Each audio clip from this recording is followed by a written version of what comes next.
Ah les gars, je peux vous le dire, il y a un pays entier qui peut remercier Jude Bellingham. Salut à tous les gars, c'est Asial. Aujourd'hui, on se retrouve pour une nouvelle vidéo. Débrief de ce Angleterre-Slovaquie, victoire 2-1 des Anglais dans un miracle. On va pas se mentir, c'est un miracle anglais.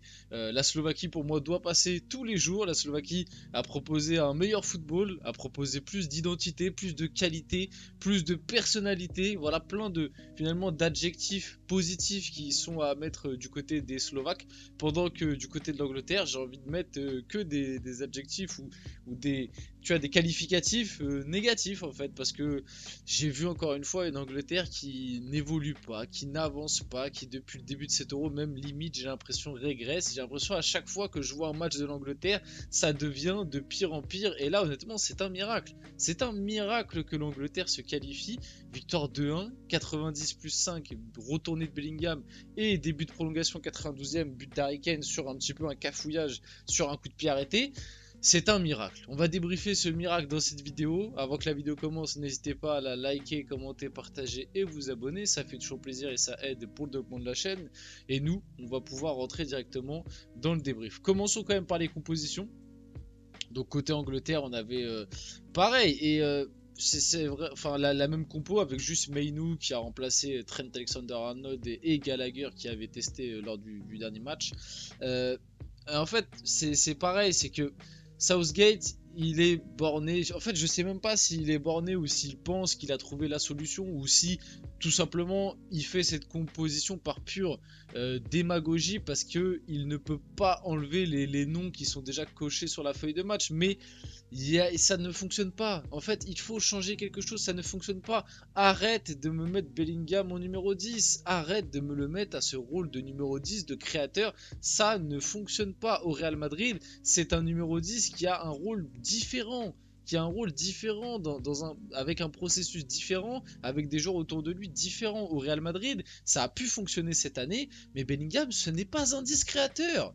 Arrêtez, ce n'est pas un 10 créateur. On l'a encore vu lors de ce match. Bellingham n'a pas été bon dans ce rôle-là encore une fois. Et depuis le début de l'Euro, Bellingham, ok, encore une fois, il endosse le rôle de sauveur. Il a mis sa cape de sauveur, il te met une retournée exceptionnelle. Et ça montre la qualité ça montre que c'est un joueur exceptionnel, un world class player. Ça montre que c'est un joueur différent.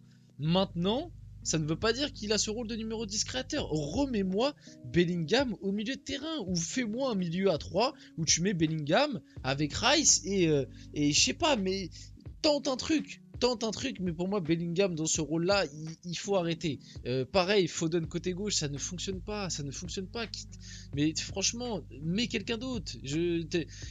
T'as pas envie de faire jouer Foden dans son meilleur rôle, bah le fais pas jouer en fait. Le fais pas jouer. Saka a pas été bon.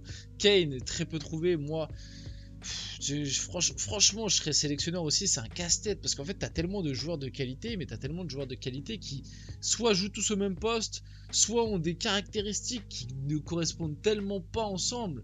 C'est-à-dire que Kane en numéro 9 c'est exceptionnel, mais le souci c'est que Kane c'est un numéro 9 qui aime beaucoup décrocher, dézonner.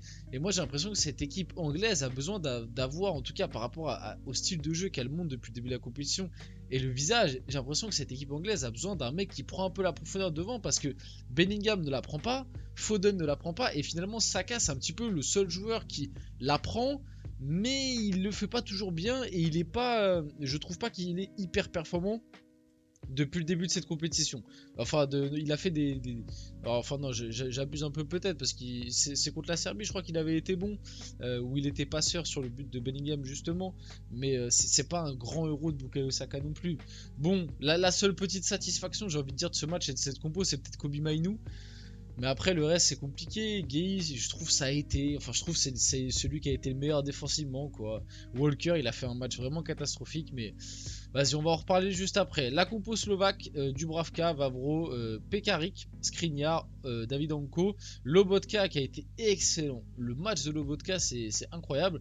Kuka, Duda, Schranz buteur et meilleur buteur de l'Euro à l'heure actuelle, égalité avec Mikotadze Musiala, mais il est à 3 buts. Strelec et Araslin que depuis le début de l'Euro, je trouve vraiment excellent. Araslin, à chaque fois que je le vois jouer, je me dis, ce joueur, il a un petit truc. Moi, j'aime beaucoup, en tout cas, personnellement.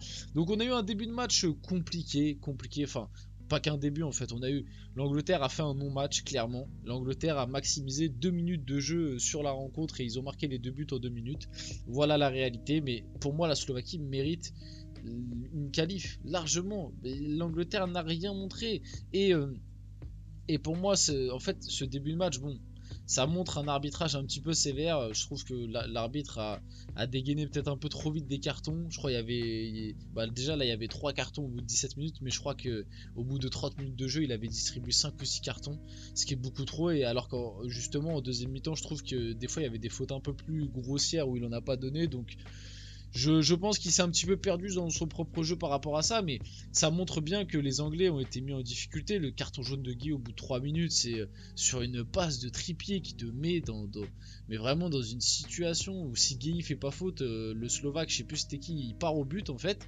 Donc Guy est obligé de faire faute. Donc il sera suspendu d'ailleurs pour le quart de finale. Meinou prend un jaune, Bellingham prend un jaune à la 17ème. Et souvent les jaunes que prennent les Anglais, c'est sur des pertes de balles en fait. Et ça montre que le début de match, ils ont été complètement dépassés. Il y a eu du coup cette ouverture du score de Schranz sur un magnifique ballon donné par Strelec, le numéro 9. Ouais, c'est ça, Strelec. J'avais un doute sur le prénom. Bon, on parlera pas de l'alignement de Kyle Walker. C'est absolument mais catastrophique. Cet alignement, mais c'est absolument catastrophique. Je sais pas ce que nous a foutu Kyle Walker sur l'action. Mais franchement, hein, Kyle Walker, je regarde quasiment tous les matchs de City, parce que j'aime beaucoup Guardiola, etc. Bref, et Kyle Walker, c'est un joueur que j'aime énormément. Pour moi, c'est l'un des meilleurs latérales au monde qu'on a eu sur les dernières années. Et je trouve que même des fois, il est un peu sous-coté. On n'en parle pas assez par rapport à la qualité du joueur et surtout la manière dont il a progressé. Parce qu'à Tottenham, c'était quand même pas un joueur de fou, furieux. Il est arrivé à City et il a eu une progression, moi je trouve absolument stratosphérique. Mais bon, Guardiola, c'est quelqu'un qui sait faire progresser ses joueurs et ça, pareil, on le met pas assez en avant. Mais le match que nous a fait Kyle Walker là, je pense que c'est l'un des pires matchs que j'ai vu de Kyle Walker vraiment depuis des années. Et franchement, le match de Kyle Walker et surtout la première mi-temps, mais c'est abyssal. C'est un niveau de déchets, franchement, j'étais choqué. Je me disais, mais c'est pas possible, c'est pas Kyle Walker quoi. Bon, après le but, du coup, j'ai mis ce truc pour aussi bien signifier que les Slovaques ont fait un sacré match, hein, franchement. Et comme je le dis en point d'or, pour moi c'est Lobotka. Lobotka a été impressionnant. Honnêtement, Lobotka très très fort. Araslin, j'aime beaucoup aussi personnellement. Schranz pas mal. David Anko aussi, le latéral, qui a été vraiment très bon sur ce match. En plus, je crois de base c'est un central ou alors c'est quelqu'un qui, bref, je suis pas sûr que latéral gauche soit son poste de base. J'avais vu un truc comme ça. Mais ouais, franchement, cette équipe, très très beau parcours. Hein, très très beau parcours. Et ils étaient à ça de valider du coup leur première victoire à l'Euro de leur histoire. Malheureusement, ils étaient à une retournée de Bellingham et 30 secondes de la fin du match. Première mi-temps catastrophique des Anglais. Bon, aucun jeu, pas de rythme, des individualités faibles et une défense fragile. C'est assez fou quand on voit l'effectif. Et c'est vrai qu'il faut parler un peu de Southgate, hein, encore une fois. Qui n'arrive pas à faire briller cet effectif alors qu'il a vraiment de l'or entre les mains. Il n'arrive pas. Voilà, moi, déjà, il y a plein de choses que je changerais, mais bon, il a l'air borné à garder cette composition et cette tactique. Et là, c'est écrit première mi-temps catastrophique, mais honnêtement, ça vaut pour tout le match et même les prolongations. Jude Bellingham, c'est décevant, très décevant, parce que c'est quand même important de le dire. Bellingham, certes, il met cette retournée, il sauve l'Angleterre et tout. Mais le match de Bellingham est cata. Bah, un peu comme toute l'équipe, mais le match de Bellingham est pas bon du tout.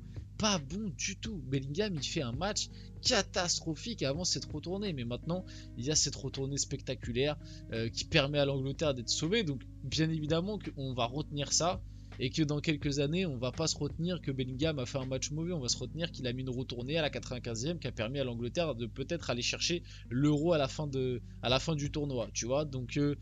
c'est ça aussi des fois le truc qui est un petit peu cruel avec le football, c'est qu'on va se rappeler d'images et pas forcément de prestations. Mais oui, Bellingham il fait pas un bon match, mais voilà, il en sort avec l'homme du match parce qu'il te met une retournée qui te permet de te sauver en fait. J'ai mis aussi cette image de Cole Palmer parce que pour moi en fait il mérite des titulaires. Au-delà de sa saison, je trouve qu'à chaque fois qu'il est rentré, et pourtant il n'est pas rentré souvent, il n'a pas eu beaucoup de temps de jeu, je trouve qu'il apporte des choses. Moi je trouve qu'il apporte plus de choses que certains qui sont titulaires, qui me déçoivent énormément. Donc Voilà, mais après le problème c'est comment dans une équipe, faut caler Cole Palmer, faut caler Foden, faut caler Saka, faut caler Bellingham, faut caler, tu vois, tous ces joueurs-là en plus, ils ont quand même tous une appétence pour le côté droit. Foden, Saka et Palmer, c'est quand même des mecs qui aiment bien jouer soit numéro 10, soit ailier droit. Donc c'est très dur à faire, je suis d'accord, mais quand t'as de la qualité comme ça, c'est voilà. L'Angleterre ce soir face à la Slovaquie en 120 minutes, c'est 2 tirs cadrés, 2 buts. Harry Kane qui met le deuxième but, comme j'ai dit, sur voilà, un coup de billard, coup franc, un petit peu cafouillage de la surface, tête d'Ivan Toney, ça revient sur Harry Kane, buteur, du coup il bat un petit record, c'est le joueur européen qui a mis le plus de buts enfin, dans des tournois majeurs. Et du coup pour finir la vidéo, qui fait le meilleur et le pire euro parmi ces quatre? Bah je pense malgré tout celui qui fait le meilleur euro c'est Bellingham, mais celui qui fait le pire ça doit sûrement être Phil Foden par rapport à l'attente qu'il y avait. On va finir la vidéo là-dessus, j'espère que cette vidéo vous a plu, si c'est le cas n'hésitez pas à la liker, commenter, partager et vous abonner les gars, c'était Azial, on se retrouve très rapidement pour une prochaine vidéo.